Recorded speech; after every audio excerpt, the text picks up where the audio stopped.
Hi everybody and welcome back to This Week in Magic Online Finance. I'm your host Chaz Andres and we're going to get started this week with our top story, which is that Dominaria has now been legal for 2 weeks in Standard, so we've got a metagame. Things are actually starting to shape up.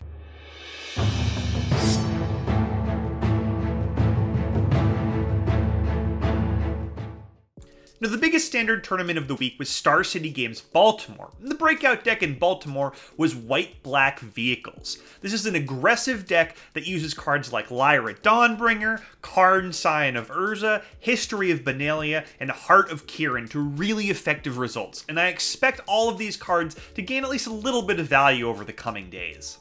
And of course, we can't forget about Blue-White Control, which was last week's breakout deck. That one looked good again in Baltimore as well. It's definitely a top-tier Standard deck at the moment. And rounding out that list, I'd probably put Mono-Red Aggro and Black-Red Aggro. Those 4 decks, to me, at least for the moment, are Standard's best. Now, green is clearly the color that is least represented among Standard's top tier, but I do like the look of the Green-White Legends deck that showed up a little on MTGO this past week, showed up with a couple of pilots at Star City Games Baltimore, and looked at least good on camera. So, this is a deck that uses Shalai, Voice of Plenty, alongside known good cards Karn and Lyra. So if this deck catches on, and I honestly don't know if it will, you can expect Shalai to start gaining value. This is not a card I'm buying at the moment, but it's one I'm going to be monitoring at least through midweek.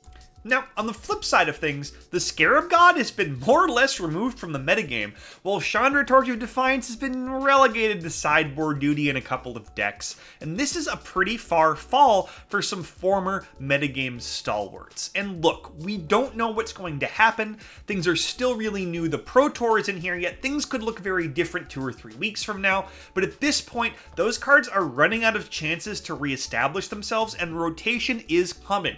Rotational economics is real. These cards are going to lose value, and at this point it might be worth considering selling them into the fall if you're not using them, just so you're not holding them in August when the price is really low. Let's move on to gaining ground. We're in Standard, Heart of Kiran steamrolled the competition this week. It gained 5 more tickets, jumping from 11 up to 16, and the price hasn't moved at all in paper Magic due to those challenge decks, but online this card is surging, and that's because it's become a top tier Standard staple. It sees play in the Mono Green Monument deck, in the Black Red Aggro deck, and most importantly in that White-Black Vehicles deck that looks really good in Baltimore. So I'm expecting this card to hit at least the 20 ticket mark this coming week. Let's move on to Modern, where things continue to be pretty quiet. Collective Brutality was our biggest gainer of the week. It only gained 2 tickets from 19 up to 21, and this is a card that hit 37 tickets back before Dominaria was released. It's only dropped because people always sell their Modern cards to buy into Standard whenever a new set is released. It happens every time. The cards always rebound. Getting this card at 21 when it was worth 37 just a couple of weeks ago is a nice discount. And I don't know if it's going to spike that high again right away, but it's going to go up from here. So if you've been holding off on buying your Collective Brutalities, this is a nice window to buy low. Let's move on to our biggest loser, where in Standard it was, wait, Lyra Dawnbringer, but that card's really good and popular. But yeah, okay, so Lyra Dawnbringer lost 7 tickets this week, dropping from 22 down to 15, and this is a great example of how supply can matter a lot more than demand early in a Standard format. And the reason why it dropped is because it was spiked a little bit higher than it should have been due to the fact that people just didn't open enough Dominaria packs. There just wasn't enough product to go around. People opened more packs this week, and the price naturally dropped down to this 15 ticket mark. It's kind of plateaued here. I don't think it's going to keep dropping from here, and in fact, I think it might continue to gain now that people realize how legitimate this card is. So I wouldn't be surprised if it starts to go up, and I think you can buy in now at 15 if you want. Let's move on to Modern, where we had a doozy of a dropper this week. It was Engineered Explosives. It dropped 13 full tickets from 58 all the way down to 45. It's continuing to drop, but much like Collective Brutality, this card is still really good in Modern. It's dropping because people sold their extras to buy into Standard. Now, unlike Collective Brutality, this one hasn't finished falling yet, and I would wait for it to bottom out before I bought in. I think there will be a nice window at some point, probably later this week, so pay attention to that price chart if you think you need a copy. Now is the time to buy it, because once people start paying more attention to Modern again, these prices will start to go up.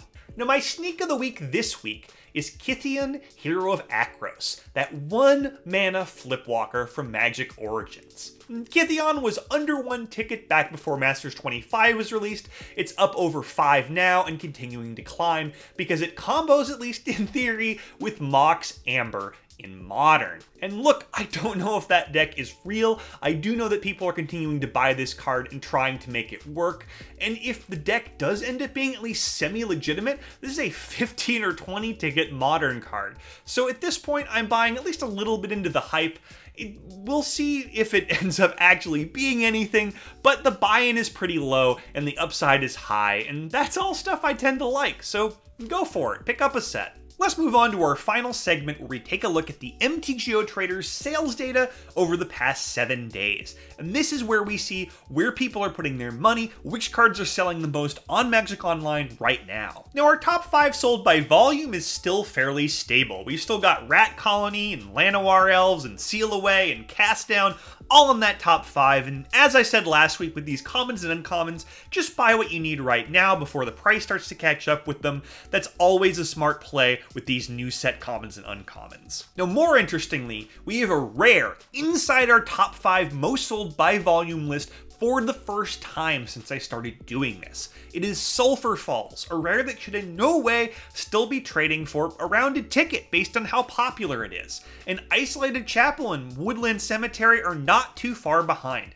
These cards are great buys right now. They don't have crazy high ceilings, but they definitely should be higher than they are at the moment. Moving on to most sold by value, we have more stability from last week. Karn is still the top dog by a fairly wide margin, followed by Walking Ballista, Lyra Dawnbringer, and Teferi. But beyond that, some of those modern staples are starting to sneak back onto the list. Cards like Liliana of the Veil, and Collective Brutality, and Mox Opal. So don't think that Modern is dead and buried. Standard is clearly the more popular format right now, but wait until about a week or 2 after the Pro Tour. I feel like Modern is going to retake its position at the top of the popularity rankings then. That's all I got for you this week. My name is Chaz Andres, and join me again next Monday morning for another episode of This Week in Magic Online Finance.